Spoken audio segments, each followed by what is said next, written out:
Hello my dear learning companions, welcome to TSAT. My name is Raghavendra. ఇవాల్టి ఈ సెషన్లో మనం పార్ట్స్ ఆఫ్ స్పీచ్లోని ప్రొనౌన్స్ అనే కాన్సెప్ట్ గురించి నేర్చుకోబోతున్నాం. మరి ప్రొనౌన్స్ అంటే ఏంటి, వాటిలోని రకాలు ఎన్ని, అండ్ పోటీ పరీక్షలలో మనకి ఏ విధంగా ప్రశ్నలు వచ్చే అవకాశం ఉంటుంది, వీటన్నిటిని కూడా ఇవాల్టి ఈ సెషన్లో మనం తెలుసుకుందాం. ప్రొనౌన్స్ అంటే ఏంటి అని అంటే ఇవి used in place of noun అని చెప్తాం. Instead of nouns, repetition of నౌన్స్ని తగ్గించడానికి మనం ఏం చేస్తామంటే ప్రొనౌన్స్ని యూజ్ చేస్తాం. దీన్ని తెలుగులో మనం సర్వనామము అని అంటాం. సో ప్రొనౌన్ అనేది ఒక పదం, ఇది నామవాచకానికి బదులుగా ఉపయోగించబడుతుంది. ఇందాక మనం చెప్పుకున్నాం, నామవాచకానికి బదులుగా అంటే రిపీటేషన్కి నౌన్స్ని తగ్గించడానికి మనం instead of nouns we use pronouns అని చెప్పి చెప్తాం. For example, I am an assistant professor అని ఉంది. ఇక్కడ అసిస్టెంట్ ప్రొఫెసర్ అనేది ఒక ఉద్యోగము, ఒక పదవి, ఒక హోదా. సో ఇక్కడ ఏం చెప్తున్నామంటే ఐ అని చెప్పి ఉపయోగిస్తున్నాం. ఐ అనేది ఇక్కడ ఏమవుతుందంటే నేను ఒక సహాయ ఆచార్యుని అని ఉంది. ఇక్కడ ఐ అనేది ఏమవుతుంది సార్ అంటే ప్రొనౌన్ అన్నది అవుతుంది. ఇందాక మనం నేర్చుకున్నాం కదా, ఐ అనేది ఆ తర్వాత ప్రొనౌన్ అంటే రిపిటేషన్ ఆఫ్ నౌన్స్కి బదులుగా మనం ప్రొనౌన్ యూస్ చేస్తున్నాం. ఇట్ ఈజ్ మై జాల్, ఇది నా బొమ్మ అని అంటున్నాం, it. Next, she is my colleague, so తను నా సహోద్యోగి అంటే ఇక్కడ షీ అనేది ఏమవుతుంది అంటే ఆమె పేరు చెప్పకుండా పేర్లకు బదులుగా మనం వాడుతున్నాం. So next, he is my friend, he అనేది ఇక్కడ ఏమవుతుంది అంటే ప్రొనౌన్ అవుతుంది. ప్రొనౌన్ అనేది ఎప్పుడైనా సరే instead of nouns we use pronouns అనేది గుర్తుపెట్టుకోండి. కొన్ని దీంట్లోని రకాల గురించి మనం తెలుసుకుందాం. ఈ ప్రొనౌన్స్లో ఎన్ని రకాలు ఉన్నాయి, వీటిని ఎలా నేర్చుకోవాలనేది ఇప్పుడు మనం చూద్దాం. చాలామంది తెలియక కేవలం 6 రకాలైనటువంటి ప్రొనౌన్స్ మాత్రం నేర్చుకుంటూ ఉంటారు మిత్రులు, పోటీ పరీక్షలకు ప్రిపేర్ అయ్యే మిత్రులు. కానీ ఇందులో ముఖ్యంగా 9 రకాల ప్రొనౌన్స్ ఉన్నాయి.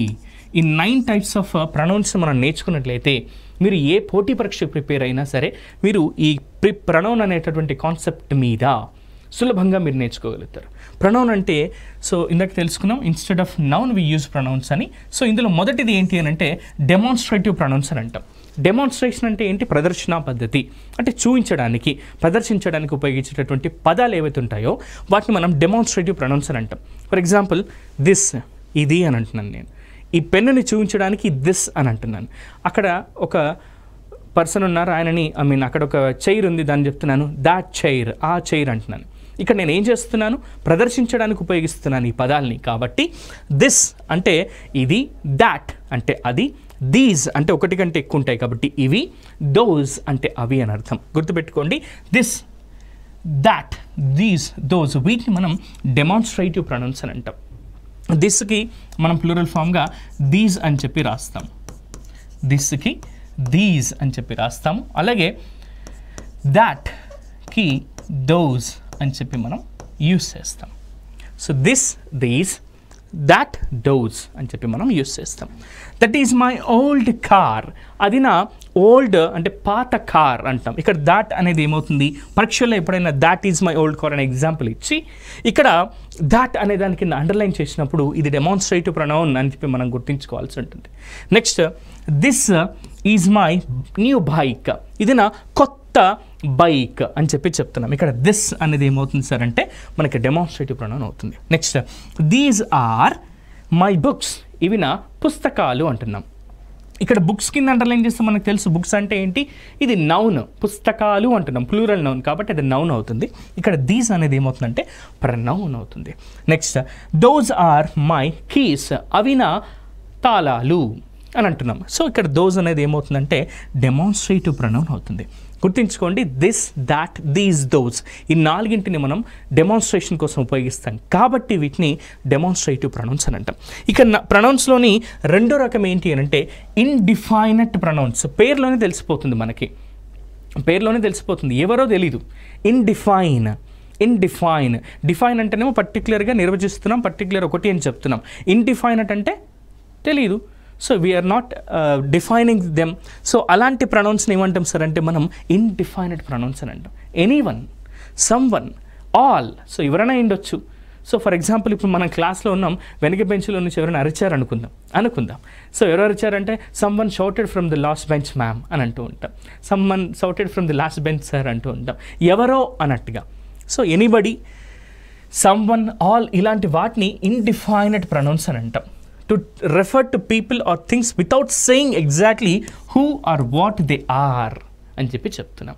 అంటే పర్టికులర్గా ఎవరు అనేది మనం ఇక్కడ చెప్పము, డిఫైన్ చేయము, కాబట్టి వీటిని ఇన్డిఫైనెడ్ ప్రొనౌన్స్ అని అంటాం. అవి ఏంటి సార్ అంటే కొన్ని ఎగ్జాంపుల్ చూద్దాం. ఎవ్రీవన్ కెన్ డూ దిస్, ప్రతి ఒక్కరు ఇది చేయొచ్చు. ఎవ్రీవన్ కెన్ డూ దిస్ అని ఉంది. ఇక్కడ ఎవ్రీవన్ అనేది ఏమవుతుందంటే పర్టికులర్గా రాము చేస్తాడు, రవి చేస్తాడు, రఘు చేస్తాడని చెప్పట్లేదు, సింపుల్గా ఎవ్రీవన్ అంటున్నాం. కాబట్టి దీన్ని ఇండిఫైనెడ్ ప్రొనౌన్ అంటాం. పోటీ పరీక్షలలో ఇలాంటి వాటి కింద అండర్లైన్ చేసి ఇది నౌనా ప్రొనౌనా అని అడిగే అవకాశం ఉంది మిత్రులారా, అప్పుడు గుర్తుంచుకోండి ఇది pronoun. Next anybody is there, అక్కడ ఎవరైనా ఉన్నారా, ఇక్కడ ఎవరైనా ఉన్నారా, ఎనీబడి ఈజ్ దేర్ అంటూ ఉంటాం మనం. ఇక్కడ ఎనీబడి ఎవరైనా అంటున్నాం. పూర్వకాలంలో రాజులు అంటూ ఉన్నారు ఎవరక్కడ అని చెప్పేసి, సో అప్పుడు ఎవరొకరు వచ్చేవారు. సో ఎనీబడి అనేది ఇక్కడ ఏంటి అని అంటే మనకు ఇండిఫైనెడ్ ప్రొనౌన్స్ అని చెప్పి చెప్తున్నాం. ఇండిఫైనెడ్ ప్రొనౌన్స్ అంటే ఇందాక చెప్పుకున్నట్టుగానే that we're not defining a pronoun here, so వాటిని ఇండిఫైనెడ్ ప్రొనౌన్స్ అని అంటాం. ఇక మూడో రకమైనటువంటి ప్రొనౌన్స్లలో ఇంట్రాగేటివ్ ప్రొనౌన్స్. ఇంట్రాగేషన్ అంటే ఏంటి, ప్రశ్నించడం, ప్రశ్నలు సంధించడం. So to pose questions we use pronouns like who, whom, whose, which, what అనేటటువంటి వివిధ రకాలైనటువంటి WH పదాలని మనం ఇంట్రాగేటివ్ కోసం ఉపయోగిస్తాం, ఇంట్రాగేషన్ కోసం ఉపయోగిస్తాం. వాటిని మనం ఇంట్రాగేటివ్ ప్రొనౌన్స్ అని అంటాం. గుర్తుపెట్టుకోండి సార్, ఇక్కడ మనం ఏవైతే నేర్చుకుంటున్నామో ఈ ఇంట్రాగేటివ్ ప్రొనౌన్స్, ఇవే ఇంట్రాగేటివ్ ప్రొనౌన్స్ ఇదే ప్రొనౌన్స్లోని రకాలలో ఇంకొక దగ్గర వస్తాయి. అవి ఏంటో మళ్ళీ మనం నెక్స్ట్ ఇప్పుడు ఇదే క్లాస్లోనే తెలుసుకుందాం. సో ఇంట్రాగేటివ్ ప్రొనౌన్స్ అంటే ఏంటి అంటే ప్రశ్నించడానికి ఉపయోగించేటటువంటి pronouns. Who, whom, whose, which, what ఇలాంటివి అనమాట.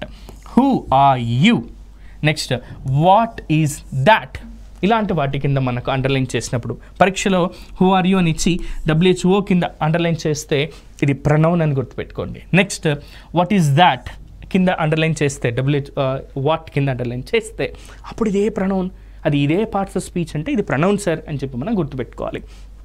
అలాగే ఇక్కడ దాట్ అని ఉంది. దట్ అంటే ఇందాక తెలుసుకున్నాం మనం డెమాన్స్ట్రేటివ్ ప్రొనౌన్ అని. Who is that, what is that ఇలాంటి మటుకు మనం ఉపయోగిస్తాం. నెక్స్ట్ ఇంటెన్సివ్ ప్రొనౌన్స్ అంటున్నాం. ఇంటెన్సివ్ ప్రొనౌన్స్ అంటే ఏంటి అంటే our self, myself, her self, himself ఇలాంటి వాటిని మనం ఏమంటాం సార్ అంటే ఇంటెన్సివ్ ప్రొనౌన్స్ అని అంటాం. సింపుల్గా చెప్పాలంటే ఇక్కడ ఒక ప్రొనౌన్ ఉంటుంది, దాని పక్కనే ఇంకొక ప్రొనౌన్ వస్తుంది. సో ఇలాంటి వాటిని మనం ఇంటెన్సివ్ ప్రొనౌన్స్ అని అంటాం. ఇక్కడ చూడండి ఒకసారి, ద బాయ్ నౌన్. సో దీని తర్వాత ఇమీడియట్గా మనకు పక్కనే ఒక ప్రొనౌన్ వచ్చింది. సింపుల్గా చెప్పాలంటే the boy himself recommended the school. ఆ అబ్బాయి స్వయంగా తనంతట తానే ఈ స్కూల్ని రికమెండ్ చేశాడు అని అంటున్నాం. ఇక్కడ సింపుల్గా చెప్పాలంటే బాయ్ అని వచ్చింది, దాని పక్కనే హిమ్సెల్ఫ్ వచ్చింది, లేదంటే ద గర్ల్ హర్ సెల్ఫ్ అని చెప్పేసి వస్తుంది. ఇలాంటి వాటప్పుడు మనం గుర్తుంచుకోవాల్సింది ఏంటంటే ఇలా అండర్లైన్ చేసినప్పుడు ఇవి ఇంటెన్సివ్ ప్రొనౌన్స్ అని మనం గుర్తుపెట్టుకోవాలి. ఒక నౌన్ వచ్చి దాని పక్కనే సరిపోయేటటువంటి ఇంకొక ప్రొనౌన్ వచ్చినప్పుడు అప్పుడు వీటిని ఏమంటాం సార్ అంటే ఇంటెన్సివ్ ప్రొనౌన్స్ అని అంటాం. For example, I my self complete this task. నేను నా స్వతహాగా ఈ టాస్క్ని పూర్తి చేశాను. నేను నా స్వతహాగా ఈ టాస్క్ని పూర్తి చేశాను అన్నప్పుడు ఐ అని వచ్చింది, ఇక్కడ దాని పక్కనే మై సెల్ఫ్ వచ్చింది. కాబట్టి దీని ఏమంటున్నాం సార్ అంటే ఇంటెన్సివ్ ప్రొనౌన్స్ అని అంటున్నాం. నెక్స్ట్ శివాని, ఇది ఒక noun. Her self prepared this dish. Shivani తనంతట తానుగా ఈ డిష్ని వండింది అన్నట్టుగా, ప్రిపేర్ చేసింది అన్నట్టుగా. ఇక్కడ హర్ సెల్ఫ్ అనేది ఏమవుతుంది సార్ అంటే ఇంటెన్సివ్ ప్రొనౌన్స్ అని చెప్పి చెప్తాం మనం. ఇది ప్రొనౌన్స్లోని 4వ రకం ఇది. Next reflexive pronounce. ఇవి కూడా your self, him self, it self, my self అని వస్తాయి, కానీ ఇవి వర్బ్ పక్కన వస్తాయి ఒక సెంటెన్స్లో. ఒకసారి చూద్దాం. We must help ourselves అని ఉంది. We must help ourselves, మనకు మనం సహాయం చేసుకోవాలి అని ఉంది. మనకు మనం సహాయం చేసుకోవాలి. We must help ourselves అని ఉంది. ఇక్కడ అవర్ సెల్వ్స్ అని ఉంది. అవర్ సెల్వ్స్ అనేది ఏమవుతుంది సార్ అంటే రిఫ్లెక్సివ్ ప్రొనౌన్స్ అని అంటాం. రిఫ్లెక్సివ్ ప్రొనౌన్స్ అని చెప్పి చెప్తున్నాం. ఇంకొకటి చూడండి, he drives himself to Vizag. కార్లో అతడు తనంతట తానుగానే డ్రైవ్ చేసుకుంటూ వైజాగ్ దాకా వెళ్ళిపోయాడు అని. ఇక్కడ చూడండి, హిమ్సెల్ఫ్ అనేది దీనికి తగ్గట్టుగా ఇక్కడ ఒక ఆల్రెడీ ప్రొనౌన్ వస్తుంది, దానికి తగ్గట్టు ఇంకొక ప్రొనౌన్ మనకి ఇక్కడ రిఫ్లెక్ట్ అవుతుంది. కాబట్టి దీన్ని ఏమంటాం సార్ అంటే రిఫ్లెక్సివ్ ప్రొనౌన్స్ అని అంటాం. ఇందాకటిదేమో మనకు ఇంటెన్సివ్ ప్రొనౌన్, ఇక్కడేమో మనకి రిఫ్లెక్సివ్ ప్రొనౌన్. ఇది ఒకటే చిన్నపాటి తేడా. ఇక ఈ ప్రొనౌన్స్లో 6వ రకమైనటువంటి ప్రొనౌన్ ఏంటి సార్ అని అంటే పొసెసివ్ ప్రొనౌన్ అంటాం. పొసెసివ్ ప్రొనౌన్ గురించి ఖచ్చితంగా మీ అందరికీ చెప్పాలి మిత్రులారా. ఇది చాలా ఇంపార్టెంట్ అయినటువంటి ప్రొనౌన్. గతంలో చాలాసార్లు వీటి మీద ప్రశ్నలు అడిగారు. పొసెసివ్ ప్రొనౌన్స్ అంటే ఏంటి అని అంటే ఓనర్షిప్ని తెలియజేస్తాయి. మీరు ఎప్పుడైనా సరే ఇంట్లో చిన్న చిన్న పిల్లలు ఉన్నప్పుడు గమనించండి, వాళ్ళ చేతుల్లో ఏదైనా వస్తువును లాక్కున్నప్పుడు వాళ్ళు ఏం చేస్తారంటే ఇది నాది అని అంటారు. లేదంటే ఇక్కడెక్కడైనా మీ పర్స్ పడిపోయింది అనుకోండి, సంబన్ ఎవరో వచ్చి మీ ఇది ఎవరిదండి పర్స్ అంటే నాది అని అంటాం. అంటే ఇలా ఓనర్షిప్ని తెలియజేస్తాయి. ఇప్పుడు నిజంగా చెప్పాలంటే పొసెసివ్నెస్ అని ఉంటుంది. ఇది యువతి యువకుల్లో ఆ తర్వాత ఎక్కువగా ఉండేటటువంటిది ఏంటి అని అంటే ఈ పొసెసివ్నెస్ అనేది ఉంటుంది. సింపుల్గా చెప్పాలంటే ఒకరిని మనం ఇష్టపడ్డప్పుడు వాళ్ళు మనతో తప్ప ఇంకెవ్వరితో కూడా మాట్లాడకూడదు, ఇంకెవరితో కూడా ఉండకూడదు. సో ఇలాంటి విషయాల్ని పొసెసివ్నెస్ అని అంటాం. ఎగ్జాక్ట్గా అలాంటివి తెలిపే పదాలను ఇక్కడ ఏమంటాం సార్ అంటే మనం పొసెసివ్ ప్రొనౌన్స్ అని అంటాం. పొసెసివ్ ప్రొనౌన్స్ అంటే ఏంటి అని అంటే ఓనర్షిప్ని తెలియజేస్తాయి. ఓనర్షిప్ని, ఇది ఎవరి సొంతం అనే విషయాన్ని తెలియజేస్తాయి. కాబట్టి సింపుల్గా చెప్పాలంటే మైన్ నా యొక్క, యువర్స్ నీ లేదా మీ యొక్క, హిజ్ అతడి యొక్క, హర్స్ ఆమె యొక్క, ఇట్స్ దీని యొక్క, అవర్స్ మా యొక్క అన్నట్టుగా. సో ఈ విధంగా ఈ పొసెసివ్ ప్రొనౌన్స్ అనేవి ఓనర్షిప్ని తెలియజేస్తాయి. ఇవి గతంలో అడిగినటువంటి ప్రశ్నలు చాలామంది తెలియక తెకమక పడిపోయి ప్రొనౌన్స్ అనే విషయం తెలియక వేరే పార్ట్స్ ఆఫ్ స్పీచ్ని పెట్టడం వల్ల మంచి మార్కుల్ని కోల్పోయారు చాలామంది తెలియక. కాబట్టి ఇలా ఓనర్షిప్ని తెలియజేసేటటువంటి పదాల కింద అండర్లైన్ చేసినప్పుడు గుర్తుంచుకోండి, ఓనర్షిప్ని తెలియజేసినటువంటి పదాల కింద అండర్లైన్ చేసినప్పుడు మనకి ఇవి పొసెసివ్ ప్రొనౌన్స్ అని మనం గుర్తుపెట్టుకోవాలి. సరే మీరు ఇవన్నీ చెప్తున్నారు కానీ ఎగ్జామ్లో మాకు అండర్లైన్ చేసి ఇది పొసెసివ్ ప్రొనౌనా రిఫ్లెక్సివ్ ప్రొనౌనా అడుగుతారా అంటే అడగరు. కానీ ఖచ్చితంగా ఇలాంటి ప్రశ్నలు వచ్చినప్పుడు అండర్లైన్ చేసినప్పుడు అది ఏ రకమైనటువంటి ప్రొనౌన్ అనేది మనకు తెలిసి ఉండాలి. ముఖ్యంగా ప్రొనౌన్ అయిన తెలిసి ఉండాలి. అప్పుడే మనం పరీక్షల్లో మంచి మార్కుల్ని పొందగలుగుతాం. నెక్స్ట్ కొన్ని ఎగ్జాంపుల్ చూద్దాం. దిస్ కార్ ఈజ్ మైన్, ఇది నా యొక్క కారు. మైన్ కింద అండర్లైన్ చేసినప్పుడు ఏమవుతుంది సార్ అంటే అది పొసెసివ్ ప్రొనౌన్ అవుతుంది. I've lost my keys, నేను నా తాళాలని కోల్పోయాను. I'll have lost my keys అని చెప్తాం. ఫర్ ఎగ్జాంపుల్ ఎవరి దగ్గర సింపుల్గా చెప్పాలంటే కొన్ని ఎగ్జాంపుల్ చూద్దాం. This doll is mine. ఇక్కడ మైన్ కింద అండర్లైన్ చేసినప్పుడు మీరు గుర్తుపెట్టుకోండి ఇది పొసెసివ్ ప్రొనౌన్ అవుతుంది అని. నెక్స్ట్ ఇంకొన్ని ఎగ్జాంపుల్ చూద్దాం. It's my choice, it's my choice అనేది ఇట్స్ కింద అండర్లైన్ చేసినప్పుడు గుర్తుపెట్టుకోండి ఇది పొసెసివ్ ప్రొనౌన్ అవుతుంది. సో ఇది చాలామంది తెలియక కన్ఫ్యూజ్ అయిపోయి గతంలో మార్కులు కోల్పోయారు. కాబట్టి దీని మీద ఇంతగా ఎంఫసైజ్ చేసి మరీ చెప్తున్నాను మిత్రులారా, ఈ పొసెసివ్ ప్రొనౌన్స్ అనేవి చాలా చాలా చాలా ఇంపార్టెంట్ మిత్రులారా. నెక్స్ట్ ఈ 7వ రకమైనటువంటి ప్రొనౌన్ ఏంటి సార్ అంటే రెసిప్రోకల్ ప్రొనౌన్స్ అని అంటాం. మ్యూచువల్ యాక్షన్ని తెలియజేస్తాయి. రెసిప్రోకల్ ప్రొనౌన్స్ అంటే ఏంటి అంటే మ్యూచువల్ యాక్షన్ని, రిలేషన్షిప్ని తెలియజేస్తాయి. For example each other, one another, ఇలాంటి వాటిని మనం ఏమంటామంటే రెసిప్రోకల్ ప్రొనౌన్స్ అని అంటాం. రెసిప్రోకల్ ప్రొనౌన్స్ అని అంటాం. గుర్తుపెట్టుకోండి. శివ అండ్ షాన్వి, ఇక్కడ చూడండి శివ అండ్ షాన్వి ఇద్దరు ఉన్నారు. ఇక్కడ శివ ఒక క్యారెక్టర్, షాన్వి ఒక క్యారెక్టర్. వీళ్ళిద్దరి గురించి చెప్తున్నాం మనం. Shiva and Shanvi loves each other, ఒకరిని ఒకరు ప్రేమించుకుంటున్నారు అని. ఇక్కడ ఈచ్ అదర్ అని ఏమవుతుందంటే రిలేషన్షిప్ని తెలియజేస్తుంది, మ్యూచువల్ యాక్షన్ని తెలియజేస్తుంది. ఈచ్ అదర్ అని చెప్తున్నాం ఇక్కడ, ప్లస్ ఆ వ్యక్తి కూడా అని. Shiva and Shanvi loves each other, ఇలా ఈచ్ అదర్ కింద అండర్లైన్ చేసినప్పుడు గుర్తుపెట్టుకోండి ఇది రెసిప్రోకల్ ప్రొనౌన్ అవుతుంది. Next they can't hear one another. దీనికి ఒక ఎగ్జాంపుల్ చెప్తాను. నేను ఈ బిల్డింగ్ మీద నిలబడ్డాను, నా ఫ్రెండ్ ఇంకొక బిల్డింగ్ ఒక 4 బిల్డింగ్ల అవతల నించొని నాతో మాట్లాడాలని ట్రై చేస్తున్నాడు. ఆయన ఏదో చెప్తున్నాడు నాకు వినిపించట్లేదు, నేను చెప్తున్నది ఆయనకు వినిపించట్లేదు. సో ఇలా ఒకరికొకరు వినిపించినప్పుడు మనం ఏం చెప్తున్నామంటే they can't hear one another. ఈయన చెప్పేది ఆయనకు వినిపించట్లేదు, ఆయన చెప్పేది ఈయనకు వినిపించట్లేదు అని మనం పక్కన ఉన్న వాళ్ళు మాట్లాడుకుంటున్నప్పుడు ఈ ఎగ్జాంపుల్స్ని యూజ్ చేస్తాం. They can't hear one another, they can't hear one another అంటే వీటిని ఏమంటాం మనం మ్యూచువల్ యాక్షన్ని, రిలేషన్షిప్ని తెలియజేసేటటువంటి పదాలని మనము రెసిప్రోకల్ ప్రొనౌన్స్ అని అంటాం. రెసిప్రోకల్ ప్రొనౌన్స్ అని అంటాం. ఇది 7వ రకమైనటువంటి ప్రొనౌన్స్. ఇక 8వ రకమైనటువంటి ప్రొనౌన్స్ ఏంటి సార్ అంటే రిలేటివ్ ప్రొనౌన్స్ అని అంటాం. ఇందాక మనం చెప్పుకున్నాను, మనం ఇంట్రాగేటివ్ ప్రొనౌన్స్లో చెప్పుకున్నాం. ఏమని చెప్పుకున్నాం? క్వశ్చన్ వర్డ్స్ అయితే WH పదాలు ఏవైతే ఉంటాయి, వాట్, వెన్, సో ఇవి వచ్చినప్పుడు వాటిని మనం ఏమంటాం సార్ అంటే ఇంట్రాగేటివ్ ప్రొనౌన్స్ అని తెలుసుకున్నాం. మరి ఇవేంటి సార్ అంటే ఇవి రిలేటివ్ ప్రొనౌన్స్. ఇవి రిలేటివ్ ప్రొనౌన్స్ అని చెప్తాం. రిలేటివ్ ప్రొనౌన్స్ ఇవి కూడా డబ్ల్యూహెచ్ పదాలతోనే ఉంటాయి, దట్ అనే కంజంక్షన్తో ఉంటాయి. అయితే ఇవి ఎక్కడ వస్తాయి సార్ అంటే సెంటెన్స్ మధ్యలో వస్తాయి, గుర్తుపెట్టుకోండి. సెంటెన్స్ మధ్యలో వస్తాయి, సెంటెన్స్ స్టార్టింగ్లో కాదు. For example, the boy who called you yesterday came to meet you. నిన్న ఎవరైతే అబ్బాయి నిన్ను పిలిచాడో ఆ అబ్బాయి నిన్ను ఈరోజు కలవడానికి వచ్చాడు అంటున్నాం. ఆ అబ్బాయి కలవడానికి వచ్చాడు. నీ ఇక్కడ ఏమంటున్నాం? ద బాయ్, ఆ అబ్బాయి, హూ ఎవరైతే, కాల్డ్ యూ ఎస్టర్డే నిన్న ఎవరైతే నిన్ను పిలిచిన అబ్బాయి ఉన్నాడో ఆ అబ్బాయి నిన్ను కలవడానికి వచ్చాడు అని చెప్తున్నాం. ఇక్కడ డబ్ల్యూహెచ్ఓ కింద అండర్లైన్ చేసినప్పుడు ఇది గుర్తుంచుకోండి, ఇది రిలేటివ్ ప్రొనౌన్ అవుతుంది. ఇది రిలేటివ్ ప్రొనౌన్ అనేది అవుతుంది. సార్ ఇక్కడ కూడా డబ్ల్యూహెచ్ పదమే కదా సార్, ఇది మనకి ఇంట్రాగేటివ్ ప్రొనౌన్ కాదా అంటే సెంటెన్స్ స్టార్టింగ్లో లేదు, ఇది సెంటెన్స్ మధ్యలో ఉండి దానికి పర్టికులర్గా రిలేషన్ తెలుపుతుంది అనమాట. కాబట్టి దీన్ని రిలేటివ్ ప్రొనౌన్స్ అని అంటాం. Next, I really liked the perfume that you give me. ఇక్కడ 2 సెంటెన్సెస్ ఉన్నాయి. I really liked the perfume, నేను బాగా ఇష్టపడ్డాను పర్ఫ్యూమ్ని. అది ఏం పర్ఫ్యూమ్? దాట్, అది యూ గేవ్ మీ, నువ్వు ఇచ్చినటువంటి పర్ఫ్యూమ్ ఏదైతే ఉందో ఆ పర్ఫ్యూమ్ని నేను ఇష్టపడుతున్నాను. అందుకే ఇక్కడ దాట్ అనేటటువంటి కంజంక్షన్ని మనం తీసుకున్నాం, దట్ అనేటటువంటి రిలేటివ్ ప్రొనౌన్ని మనం తీసుకున్నాం, గుర్తుపెట్టుకోండి.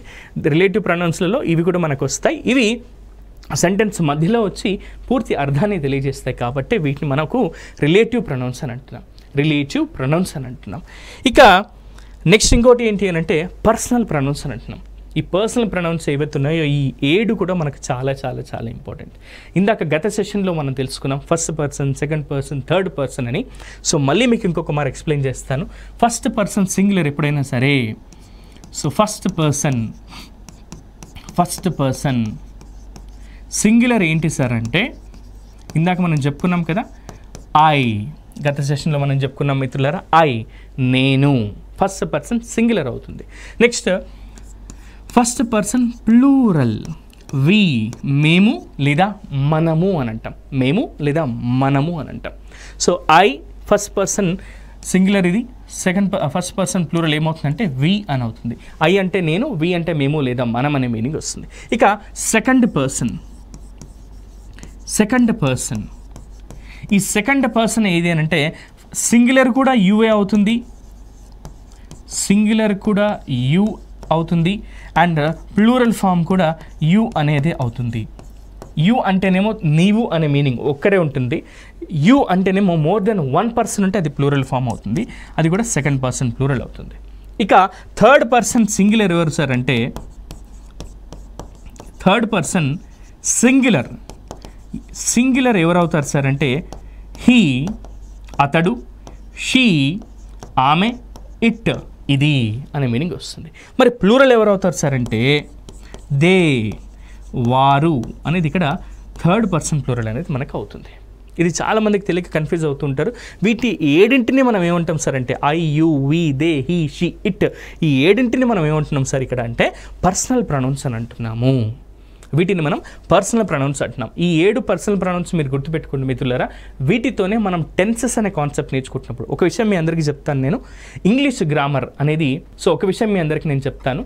ఇక్కడ ఇంగ్లీష్ గ్రామర్ మన హ్యూమన్ బాడీకి హార్ట్ ఎంత ఇంపార్టెంటో ఇంగ్లీష్ గ్రామర్కి ఈ టెన్సెస్ అనే కాన్సెప్ట్ చాలా ఇంపార్టెంట్. అక్కడ మనకి సెంటెన్సెస్ని ఫ్రేమ్ చేయడానికి ఈ 7 రకాలైనటువంటి సబ్జెక్టివ్ ప్రొనౌన్స్ ఏవైతే ఉన్నాయో వీటిని మనం పర్సనల్ ప్రొనౌన్స్ అంటున్నాం. ఇవన్నీ కూడా మనకి అక్కడ హెల్ప్ అవుతాయి. ఇవి 9 రకాలైనటువంటి ప్రొనౌన్స్ మిత్రులారా. సో ఇందులో మొదటి దాని గురించి ఒకసారి మళ్ళీ మీకు నేను క్లియర్గా ఎక్స్ప్లెయిన్ చేస్తాను. మొదటిది demonstrative pronouns, this, that, these, those, వీటిని మనం డెమాన్స్ట్రేటివ్ ప్రొనౌన్స్ అంటాం. నెక్స్ట్ రెండవది ఇండిఫైనెంట్ ప్రొనౌన్స్ అంటున్నాం, అంటే డిఫైన్ చేయనటువంటి ప్రొనౌన్స్ ఇవి. ఎనీబడి, సమ్వన్, ఆల్ ఇలా కూడా మనం ఉపయోగిస్తుంటాం. ఎవ్రీబడి, ఎవ్రీ వన్ అని. నెక్స్ట్ ఇంట్రాగేటివ్ ప్రొనౌన్స్, ప్రశ్నించడానికి ఉపయోగించేటటువంటి ప్రొనౌన్స్ ఇవి. Who, whom, whose, which, what ఇవి ఉపయోగిస్తాం. ఇక నాలుగవది ఇంటెన్సివ్ ప్రొనౌన్స్ అని చెప్తున్నాం. Ourself, myself, herself ఇలాంటి వాటిని ఏమంటాం సార్ అంటే ఇంటెన్సివ్ ప్రొనౌన్స్ అంటున్నాం. ఇవి నౌన్ తర్వాత వచ్చి ఇమీడియట్గా దానికి ఇంటెన్షన్ చెప్తుంది కాబట్టి ఇంటెన్సివ్ ప్రొనౌన్స్ అని అంటున్నాం మనం. నెక్స్ట్ రిఫ్లెక్సివ్ ప్రొనౌన్స్ అంటున్నాం. ఇవి వర్బ్ తర్వాత వస్తాయి, ఒక సెంటెన్స్లో వర్బ్ తర్వాత వస్తాయి. Our self, my self, it self, your self అనే పదాలతో ఇవి ఉంటాయి. వీటిని మనం రిఫ్లెక్సివ్ ప్రొనౌన్స్ అని ఇందాక తెలుసుకున్నాం. ఇక 6వది ఇంపార్టెంట్ది పొసెసివ్ ప్రొనౌన్స్ అని ఉంది. ఈ పొసెసివ్ ప్రొనౌన్స్ గురించి మనం తెలుసుకున్నాం కదా. సో పొసెసివ్ ప్రొనౌన్స్ అంటే ఓనర్షిప్ని తెలియజేసేవి. ఇక 7వ ప్రొనౌన్స్ ఏంటి సార్ అంటే రెసిప్రోకల్ ప్రొనౌన్స్. ఇది మ్యూచువల్ యాక్షన్ని, రిలేషన్షిప్ని తెలియజేసేటటువంటి ప్రొనౌన్స్ ఇవి. వీటిని మనం రెసిప్రోకల్ ప్రొనౌన్స్ అని అంటాం. ఇక 8వది ఏంటి అని అంటే రిలేటివ్ ప్రొనౌన్స్ అంటున్నాం. సో ఇవి సెంటెన్స్ మధ్యలో వచ్చి సెంటెన్స్ మొత్తానికి కూడా పూర్తి అర్థాన్ని ఇస్తాయి. సో వీటిని మనకు రిలేటివ్ ప్రొనౌన్స్ అంటున్నాం. ఇక చివరిది ఏంటి సార్ అంటే పర్సనల్ ప్రొనౌన్స్ అంటున్నాం. I, you, we, they, he, she, it, వీటిని మనం పర్సనల్ ప్రొనౌన్స్ అని అంటాం. ఇవి 9 రకాలైనటువంటి ప్రొనౌన్స్. పోటీ పరీక్షలకు ప్రిపేర్ అయ్యే ప్రతి అభ్యర్థికి కూడా చాలా కీలకమైనటువంటి ఈ 9 రకాల ప్రొనౌన్స్ని మీరు ఇప్పుడు నేర్చుకున్నారు. వీటికి సంబంధించిన కొన్ని ఎగ్జాంపుల్స్ని కూడా మనం ఇక్కడ చూసాం. కొన్ని ఎగ్జాంపుల్స్లో వి ఆర్ బ్రదర్స్, మేము సోదరులం అని ఉంది.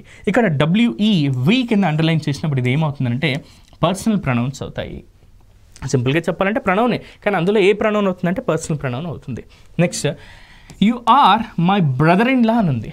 You are my brother in law అనేది యూ కింద అండర్లైన్ చేసినప్పుడు అది ఏమవుతుంది సార్ అంటే పర్సనల్ ప్రొనౌన్ అవుతుంది. ప్రొనౌనే, కాకపోతే అందులో ఏ రకం సార్ మళ్ళీ అంటే పర్సనల్ ప్రొనౌన్ అవుతుంది. ఇలా 9 రకాలైనటువంటి ప్రొనౌన్స్ గురించి ఈ సెషన్లో మనం తెలుసుకున్నాం. అయితే మీకు ఒక ఇంపార్టెంట్ విషయం మిత్రులారా చెప్పాలి.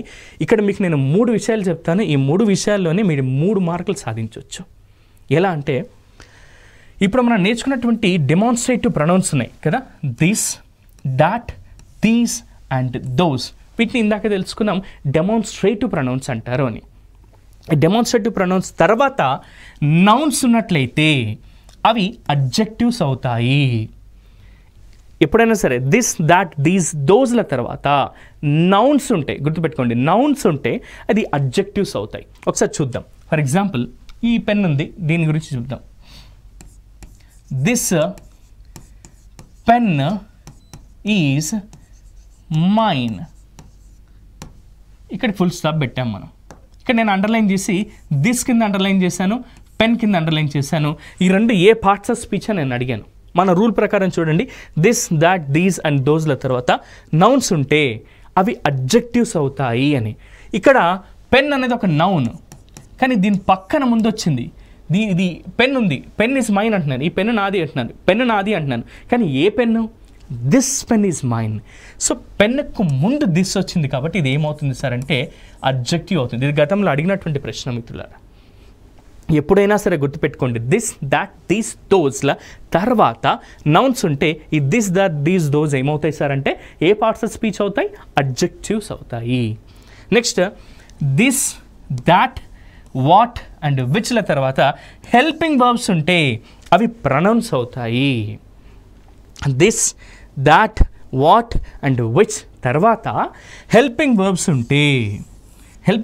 ఉంటే అవి యాజ్ ఇట్ ఈస్గా ప్రొనౌన్స్గానే ఉండిపోతాయి. ఎగ్జాంపుల్ చెప్తాను చూడండి. This is my pen.